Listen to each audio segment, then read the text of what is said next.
Dette er en meget sørgelig historie om en mand ved navn Skipper Bent, som blev skibsforlis ude ved Møn. Check this out. Skibet sang ude for Mønslet. Der kom en kæmpe meteor og slog af skibet pindebrænde, og bølgerne de sprettede, og han var ved at drukne. Men han så et lys komme oppefra, og han vidste han var reddet. Vores Skipper Bent, han blev næppe glemt. Han var en tapper sømand. Vores Skipper Bent, han blev næppe glemt. For han var en tapper sømand.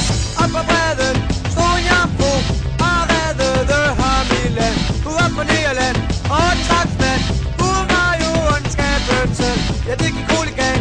Hun var kannibal og puttede ham i gryden og slikkede sig om munden og grinte. Ha ha ha.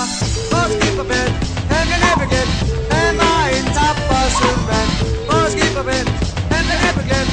For han var en tapper sømand. Nu var han blevet kogt, og det var ikke godt. Så stegte ham på panden. Han begyndte at skrige som en lille pige og stegte af på vandet.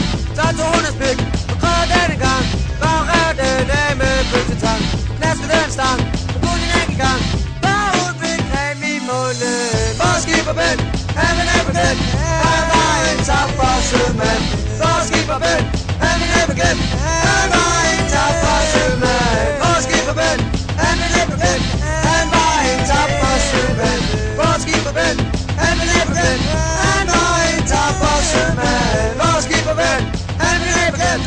Han var en tapper sømand. Vores Skipper Bent, han blev næppe glemt. Han var en tapper sømand.